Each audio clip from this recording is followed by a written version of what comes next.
Makanya gimana caranya kita satu, tidak emosi, tidak marah-marah. Karena Dajjal dan setan itu udah kolaborasi di tubuhnya. Kita tidak suuzon terus-menerus karena ada Dajjal di otaknya.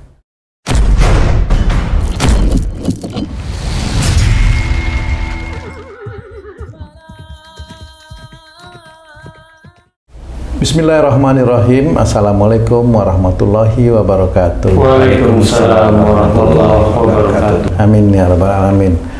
Para pemirsa dan sahabat beriman dimanapun berada, kita jumpa lagi di Ustadz Danu Official Channel. Semoga kita selalu dalam lindungan Allah Subhanahu wa Ta'ala. Amin ya rabbal alamin. Pada kesempatan kali ini kita akan ngaji lagi bersama guru kita semua, Pak Ustadz Danu. Assalamualaikum Pak Ustadz. Waalaikumsalam warahmatullahi wabarakatuh. Amin ya rabbal alamin. Pak Ustadz mau tanya nih Pak Ustadz, di dalam hadis itu kan disebutkan bahwa ada fitnah akhir zaman Pak Ustadz, di mana itu sangat Mengerikan ya. sangat mengerikan, sangat kejam sekali dikatakan. Kami mohon penjelasan Pak Ustadz, sebenarnya yang mana sih yang dimaksud dengan fitnah akhir zaman tersebut Pak Ustadz? Mohon pencerahan Pak Ustadz. Ya, Bismillahirrahmanirrahim. Assalamualaikum warahmatullahi wabarakatuh. Waalaikumsalam warahmatullahi wabarakatuh. Memang fitnah akhir zaman ini orang-orang Islam itu menghubungkan dengan datangnya Dajjal. Sehingga selalu memohon pada Allah Ta'ala agar dijauhkan dari fitnah akhir zaman atau fitnah Dajjal tersebut. Karena memang menurut ceritanya dari hadis Nabi tersebut, bahwa Dajjal ini tidak bisa dibendung, istilahnya kekuatannya. Yang hanya bisa menyelesaikan hanya Isa Al-Masih. Yang bisa menyelesaikan itu Isa Al-Masih. Jadi sebelum Dajjal itu diselesaikan oleh Isa Al-Masih, anak buah Dajjal yang 70.000 pasukan beserta yang saya tidak tahu persis, yang jelas 70.000 pasukan ini akan berperang dengan Al-Mahdi. Ya, berperang dengan Al-Mahdi. Dalam peperangan nanti Al-Mahdi itu sangat terjepit, banyak sahabat-sahabatnya yang meninggal waktu itu. Pasukannya ya, pasukannya ya meninggal. Disitulah nanti Allah mengizinkan pasukan dari Khurasan itu membantu Al-Mahdi. Sehingga insya Allah itu kemenangannya diberikan oleh Allah Ta'ala. Tapi prosesnya, garis besarnya seperti itu. Dalam peperangan gimana wallahu alam ya, kurang lebihnya seperti itu. Nah, fitnah akhir zaman ini maksudnya adalah ujian pada akhir zaman. Ujian. Sekarang kita akhir zaman nih. Sekarang ini kita di akhir zaman sebenarnya. Nah, ujiannya apa? Nah, ujian kita itu satu, umpamanya kerjaan ini susah, itu fitnah akhir zaman. Sehingga orang pada saat kerjaan susah ini mau bagaimana nih bagi rakyat nih, yang lulus SMA, lulus SMP, lulus SD, lulus SMP, lulus SMA, lulus kuliah kan gitu. Ini cari kerjaan susah, ini fitnah akhir zaman. Bukan sosok Dajjal yang turun terus menyebarkan fitnah, bukan seperti itu ya Pak Ustadz ya? Gimana menyebarkan fitnah? Nggak ada yang berani nemuin Dajjal. Oh iya ya. Siapa yang berani nemuin? Lah fitnah gimana? Kan sama seperti orang di TV, kelihatannya dia itu ngomong hebat tapi nggak didengerin orang lain, kecuali orang-orang yang di bawahnya aja yang dengerin, kan seperti itu. Nah, fitnah akhir zaman itu seperti itu. Pekerjaan yang sulit sekali itu fitnah akhir zaman. Sebenarnya akhir zaman itu dimulai sejak kapan sebenarnya Pak Ustadz? Sejak setelah Rasulullah itu ya akhir zaman. Nabi akhir zaman itu ya Rasulullah itu. Jadi Nabi terakhir ya itu ya, makanya setelah Rasulullah inilah zaman terakhir sudah. Yang nanti akan ada duhon, akan ada kiamat. Nah, sebelum duhon ini perjalanannya fitnah akhir zaman ya seperti ini. Kemudian pejabat-pejabat semaunya sendiri, korupsi di mana-mana, itu fitnah. Itu fitnah ya. Pada saat kita mendengar ada pejabat korupsi, kita memaki atau memuja kan gitu. Kok memuja gimana? Ya begitulah ya di Indonesia atau di negara lainnya mirip-mirip aja. Seperti itu. Kemudian apalagi umpamanya pejabat maunya sendiri, maunya duduk manis, mobilnya mentereng umpamanya ya. Kemudian maunya diangkat-angkat seperti itu. Itu fitnah akhir zaman. Ya. Gitu. Kemudian fitnah akhir zaman yang kelasnya nggak cuma itu aja. Orang yang diizinkan oleh Allah Ta'ala bisa membangun gedung sudah diaku itu karena saya gedung itu bisa berdiri. Orang bisa membangun jalan ya itu karena saya bisa berdiri. Orang tidak melihat pekerjaan, yang penting dia langsung bilang bahwa bekerja itu ibadah, padahal nggak tahu yang dipekerjakan itu nyuri sebenarnya. Nah, itu fitnah akhir zaman ya seperti itu. Oh, itu kebiasaan buruk gitu, Iya, sebenarnya yang menyalahi syariat Islam. Ya. Nah, kita bagaimana mensikapi itu? Makanya kita mohon diperlindung dari fitnah akhir zaman itu, jangan melakukan itu sebenarnya. Bukan hanya mengucapkan itu ya Pak Ustadz ya, tapi harus menghindari, jangan menghindari yang namanya berlindung pada Allah itu kan bukan gitu. Allah terus wujud seperti manusia, nggak boleh kan, seperti itu. Iya kan, benar. Yang di Indonesia aja coba kita lihat, KPK itu nangkepin orang macam-macam, dari mulai bupati, dari mulai wali kota, dari di gubernur. Nah ini kan sudah jelas itulah fitnah akhir zaman. Itu yang ketahuan, yang tidak ketahuan. Akhirnya yang bupatinya masih korup, anak buahnya ikutan. Ini kan fitnah akhir zaman sebenarnya. Itu ya. Iya. Nah di titik inilah sebenarnya kita berperang melawan fitnah akhir zaman, yang entah itu masalah sawit yang ribut, masalah tambang yang ribut, itu kan fitnah sebenarnya. Instansi yang bikin masalah, yang kemarin itu ada yang masalah penjambret yang mati, tapi yang dituduh malah yang membela istrinya. Iya, kayak itu fitnah akhir zaman itu seperti itu. Kita mau masuk lewat itu apa enggak? Kita itu berdoa agar kita dilindungi oleh Allah Ta'ala dari fitnah akhir zaman itu. Sebenarnya jangan sampai kita masuk ke link yang seperti itu. Kalau mamanya kamu dulu waktu bekerja, kamu doa, ya Allah lindungi aku dari fitnah akhir zaman, tapi kerjamu di situ enggak bisa. Kamu malah jalanin itu fitnah ujian akhir zamanmu itu kamu jalanin. Apakah ada hubungan itu Pak Ustadz, orang yang melakukan fitnah akhir zaman dengan turunnya Dajjal ini tadi tuh Pak Ustadz? Ya kan ini tinggal menunggu waktu aja sebenarnya. Kalau umpamanya udah dimulai dengan Amerika menyerang Iran, tinggal nunggu waktu aja.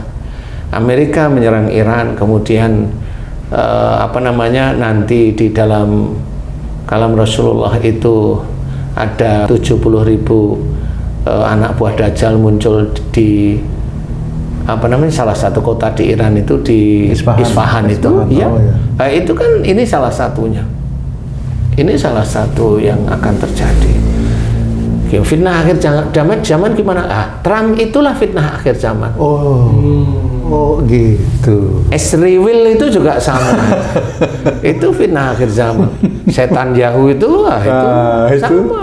Fitnah juga. Itu fitnah juga dan sebagainya. Kemudian yang di dekat kita yang sering kita lihat YouTube, lihat ini. Nah, itu saudara kita saling menjelekkan saudara kita yang lain sama-sama seiman. Itu sama, itu fitnah akhir zaman. Dia nggak sadar, dia tahu agama, tapi dia nggak sadar kalau dia jelekin saudaranya. Nah, ini malah di YouTube dibuka. Nah, akhirnya kan membuka aib. Dia tahu agama, dia baca Quran, tapi kok kayak gitu ya. Nah, seperti itu fitnah akhir zaman. Itu haknya dia melakukan begitu. Karena apa? Nanti haknya dia akan masuk neraka, itu haknya dia juga. Bukan hak dia, dia akan mengambil haknya dia. Seperti itu. Nah, itu fitnah akhir zaman. Suami dan istri bertengkar, itu sama-sama berfitnah di akhir zaman. Oh gitu. Ya, anak yang sulit dikendalikan sama orang tua, padahal orang tuanya sudah ngasih nasihat. Itu fitnah akhir zaman. Istri dinasihatin suami bantah. Emang lu apa sih? Harusnya istri kan nurut ya sama suami, apalagi kan suaminya baik. Jadi fitnah akhir zaman itu adalah ujian di akhir zaman. Ujian yang harus kita hadapi di akhir zaman itu ya seperti itu. ya. Kemudian ya apa saja negara kita yang kemarin kelihatannya kata dibilang genting, Iya. ya, Iya betul. kan dibilang genting lah. Negara kita kan nggak ada masalah kok dibilang genting, kenapa? Berarti ada sesuatu dari mana? Iya. Dari sini. Nah itu ujian akhir zaman juga. Oh. Ya orang yang tidak bisa bersikap dengan bijak, ya itu ujian akhir zaman. Apalagi momennya dia pejabat, oh itu ujian akhir zaman juga. Nggak bisa kita ngeblok sana ngeblok sini, nggak bisa. Kita tetap mohon perlindungan kepada Allah Ta'ala agar kita tidak terkena ujian seperti itu. Karena pada saat kita ngeblok sini ngeblok situ, nggak bisa. Kita harus ngikutin aturan mainnya Allah Ta'ala aja. Jadi doakan aja semuanya itu biar sesuai dengan jalannya masing-masing, kan begitu akhirnya ya. Ya akhirnya muncullah 70.000 pasukan Dajjal, anak buah Dajjal itu di situ lah, kan bisa bisa di skip umpamanya. Nggak bisa, kalau di skip bisa mundur 50 tahun lagi nanti. Oh, gitu ya. Nggak bisa. Jadi akhirnya harus didiemin dulu, menunggu nanti ketentuan Allah itu mau bagaimana. Seperti itu. Ujian atau fitnah akhir zaman itu ya saat ini kita rasakan. Kerjaan susah, apalagi bagi pensiun itu kan susah sekali. Iya. Pensiun punya utang kan susah sih, bener ya? Iya. Gimana caranya ya? Padahal istri itu minta aja kan pusing. Nggak mau tahu ya. Nggak mau tahu. Gimana itu Ji ya? Tugasnya suami nyari, nggak mau tahu ini. Fitnah akhir zaman di keluarga itu. Jadi Ustaz, secara mental orang yang berdoa untuk dihindari dari fitnah akhir zaman dan menyangka fitnah itu datang setelah Dajjal turun, jadi di luar dugaan dia sebenarnya. Ya, sebenarnya kalau dugaan itu pada saat Dajjal itu turun boleh, nggak ada masalah. Tapi kalau Dajjal itu turun di negeri sono ibaratnya, lah kan kita nggak dapet ya, Nggak kena fitnah gitu. nggak kena fitnah nanti, nggak kena ujian kan gitu. Enak dong kita nanti. Padahal kita juga akhir zaman juga gitu. Ya. Jadi kita nggak dapat ujiannya. Enak dong kita, bukan begitu. Saat inilah kita sebenarnya diuji oleh Allah Ta'ala. Kalau ini adalah ujian fitnah akhir zaman itu ya saat ini. Kita itu masih tetap istiqomah nggak di jalan Allah. Iman kita tetap lurus tidak, tauhid kita tetap lurus tidak, kan seperti itu. Kalau kita marah-marah sama istri itu berarti iman kita agak goyang gitu Pak Ustadz. Iya. Gitu ya. Bagi istri, kamu marah dengan istri, bagi istri, marahmu itulah fitnahan dia. Untuk istri. Untuk istri. Bagi kamu, kamu dajjalnya sudah, karena kamu marah. Oh, jadi membentuk Dajjal sendiri. Iya. Iya. Gimana itu Pak Ustadz? Lah, ya memang seperti itu. Pejabatnya semaunya sendiri, korupsi mamanya. Nah, itu kan menjadi fitnahan orang yang lain. Iya, betul. Anak buahnya, rakyat, kan gitu. Iya. Itu kan menjadi ujian dia. Mau apa dia? Mau memaki yang korupsi? Bagi yang korupsi, itu Dajjal. Oh gitu. Lah iya, karena kenapa? Loh, korupsi itu kan dilarang di dalam agama Islam. Uang namanya hutang, uang membayar lebih namanya riba. Iya. Itu aja ndak boleh. Apalagi ini ngambil yang bukan haknya. Anak buah Dajjal sudah ada di dia. Oh iya. Tinggal nanti pada saat Dajjal datang silang. Nah, orang yang banyak Dajjalnya ini langsung otomatis menjadi anak buahnya. Jadi nggak cuma nunggu hanya 70.000 di Isfahan, enggak, semua di dunia ya, di Amerika nanti ya ada, di Eropa ya ada, di Indonesia ya ada. Kayak magnet gitu jadinya Pak Ustadz. Ya, insya Allah seperti orang kesurupan gimana sih? Iya, orang kesurupan. Orang kesurupan itu kan dia nggak bisa ngendaliin dirinya. Mirip kalau nanti Dajjal sudah datang mirip, dia akan takluk otomatis, insya Allah seperti itu. Makanya gimana caranya kita satu, tidak emosi, tidak marah-marah, karena Dajjal dan setan itu udah kolaborasi di tubuhnya. Kita tidak suuzon terus-menerus karena ada Dajjal di otaknya. Kita tidak marah setiap kali ada persoalan. Itu marah itu Dajjal semua. Makanya sudah benar. La taktub walakal jannah, jangan marah bagimu surga. Kalau marah, ya masuk neraka. Nah, neraka itu bagiannya siapa? Ya setan sama anak buah Dajjal itu sebenarnya. Kalau kita mau berpikir, ya insya Allah, berarti nggak boleh ya kita. Nggak boleh. Makanya Allah mengajarkan fa'fu anhum, maafkan mereka. Kan mengajarkan seperti itu. Selantiasa berbuat baik, karena orang yang beriman dan dia selalu berbuat baik, dia akan dimasukkan ke dalam surga dalam keadaan yang kekal. Jelas. Dan ayat seperti itu banyak, jelas sekali. Nah, berbuat baik itu di mana? Di breakdown, ya sholat, ya puasa, ya baca Quran, ya menjalankan perintah Allah. Atiullah, taat pada Allah berarti menjalankan isi Quran.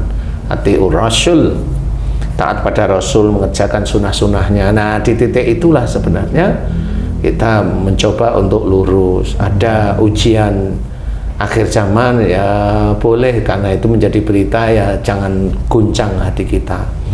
Bagi diri kita yang mencoba berjalan lurus di relnya Allah, iman kita mencoba kuatkan.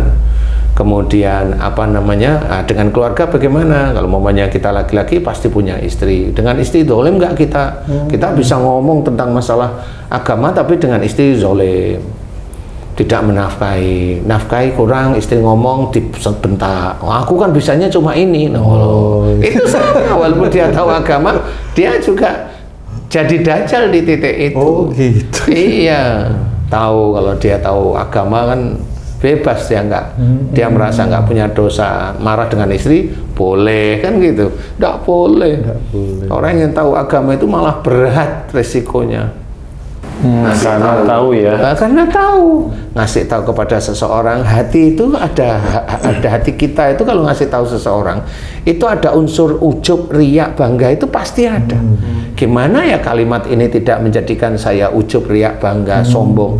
Itu kan ditata sehingga kita sendiri itu nanti dilindungi oleh Allah Ta'ala agar tidak muncul ujub, riak, bangga, sombong itu tadi. Berarti kita tidak memunculkan dajjal di dalam tubuh kita dan tidak memasukkan dajjal baru lagi. Ya kan harus dijaga. Nah, disinilah kita harus belajar bahwa ujian atau fitnah akhir zaman itu ya saat ini yang kita rasakan ini. Jangan melakukan sesuatu yang menyalahi syariat. Iya benar. Lah terus nanti kalau dajjalnya ini katanya kan nanti dibunuh sama Nabi Isa itu Pak Ustaz. Iya. Berarti dajjal yang kecil-kecil tuh siapa yang bunuh Pak Ustaz itu? Karena ada satu, ada Al-Mahdi. Oh ya. Yang kedua ada Al-Qurasan nih. Ya. Nah, cuma dua itu aja kan yang mau menyelesaikan, ditugaskan Allah. Kalau itu dari timur Arab umpamanya, ini umpama. Timur itu mana? Mau Pakistan, mau Indonesia kan timur Pak Ustaz. Mau India, mau Indonesia. Di titik itu sebenarnya kita harus berpikir di titik itu. Kalau memang itu Al-Qurasan itu dari timur, lah kok bisa tepat si Al-Qurasan itu membantu Al-Mahdi sehingga bisa memenangkan perang melawan anak buah Dajjal. Jadi harusnya berpikir ke situ. Pemahaman ini atau bagaimana? Ini dipahami aja itu bisa kan? Apa sebelumnya Al-Qurasan tuh ngintip di balik kurma, di balik gunung diem aja, nunggu nanti Al-Mahdi itu terjepit kan gitu, baru dia keluar naik kuda, mamanya kan gitu. Emang lihat gitu kalau makanya orang Islam itu harus berpikir. Oh, ini harus ditafsirkan. Itu sebenarnya itu cara Allah aja. Bagaimana Allah itu memberikan sinyal-sinyal. Ya. Nah, disinilah kita harus berpikir. Nanti yang kita pikirkan itu adalah itu si prajurit Khurasan kok bisa datang tepat. Nah itu tepat untuk membantu Al-Mahdi. Emang WA-WAan, telepon-teleponan waktu perang nggak ada. Kan gitu. Nah, itulah yang harus dipikirkan. Ya. Jadi itu Allah, bisa aja Allah itu siapa Al-Qurasan, walau alam bisa aja pada waktu perang Badar dulu Allah menurunkan para malaikat. Seperti itu. Iya. Sehingga musuhnya takut. Musuhnya kan bisa melihat malaikat. Iya. Tapi dia masuk surga apa neraka? Masuk neraka, padahal dia lihat malaikat yang berperang. Iya. Harusnya kan masuk surga. Nah, tapi ya itu tadi untuk menjadikan ketakutan para musuh itu terlihat seperti prajurit yang seperti itu. Ya sahabatnya Rasul ada yang bisa melihat. Insya Allah ada yang melihat. Nah, dalam Quran diceritain. Iya betul. Kan seperti itu. Nah, di titik inilah kita tahu begitulah cara Allah yang tiba-tiba turun dari langit, namanya wah naik kuda, kan gitu, atau nggak naik kuda tapi loncatannya melebihi film fiksi Cina, kan gitu ya. Iya kan jadi gitu. Kenyataan semua jadi ya. kenyataan semua. Karena memang mau diberikan tanda bahwa Islam ini nanti yang menang. Jadi tetap gitu. ada kelebihan di orang-orang Islam seperti itu. Dan siapa yang jadi kurasan? Yang jadi kurasan itu ya pasti orang-orang terpilih yang bukan terus badannya keker, tiap hari nge-gym, kan gitu ya. Tiap hari lari atletik, belum tentu. Kalau memang Al-Mahdi itu dipilih oleh Allah Ta'ala karena ketaatannya kepada Allah, iman yang kuat kepada Allah Ta'ala, ya tidak lupa, pasti sering sekali dia mohon ampun dan bersyukur. Al-Khurasan ya sama, pasti sama, nggak mungkin milahnya badannya gede. Nah, badannya gede suruh ngadepin orang tentara pakai senapan jiper, kan memang apa berani? Nah, kan nggak berani langsung kita, nggak berani saya lah, kan gitu. Jadi memang seperti hal tersebut itu Allah aja, kita tidak tahu sebenarnya. Tapi kalau melihat pergerakannya, kenapa Khurasan itu keluar orang yang nanti membantu Al-Mahdi dan keluarnya tepat di titik itu, kan seperti itu. Loh, ini berarti ada sesuatu nih yang tidak diceritakan oleh Allah Ta'ala secara vulgar. Itu hanya Allah. Jadi kita tetap harus hati-hati, tetap lurus aja di jalan Allah. Berbuat baik setiap saat. Berbuat baik itu tidak lip service loh ya. Berbuat baik itu di mana? Ya diri kita kemana? Keluarga dulu. Nah, ini berbuat baik kan begitu. Orang tua, keluarga, sahabat karib, kan begitu. Baru kemudian saudara seiman. Nah, kita diceritakan bahwa saudara kita itu seiman oleh Allah Ta'ala. Nah, sekarang kita lurus apa enggak? Kalau kita masih lurus, insya Allah itulah kita dilindungi oleh Allah Ta'ala dalam sikapi akhir zaman ini, fitnah akhir zaman ini. Seperti itu. Jadi fitnah akhir zaman yaitu kejadian saat ini, ujian di akhir zaman, di mana kita masih tetap istiqomah lurus nggak di hadapan Allah. Begitulah harusnya kita. Kalau kita ingin besok di akhirat itu masuk surga, luruslah. Walaupun sedih, ya sudah memang harus diterima, gimana caranya. Nggak bisa ngapa-ngapain, kan gitu ya. Nah, insya Allah mudah-mudahan ini bisa menjadikan gambaran yang menjadi semangat bagi saudara seiman semuanya, sehingga kita tidak ngelukro, tidak ketakutan di dalam mencikapi, tetap belajar kuat di dalam mencikapi hidup sehari-hari di negara ini. Mudah-mudahan ini manfaat. Wallahu a'lam. Amin. Alhamdulillah, terima kasih banyak Pak Ustadz penjelasannya. Para pemirsa dan sahabat beriman dimanapun berada, demikian tayangan video kami kali ini. Kami mohon maaf jika ada kesalahan. Terima kasih atas perhatiannya. Wassalamualaikum warahmatullahi wabarakatuh. Waalaikumsalam warahmatullahi wabarakatuh. Alhamdulillah.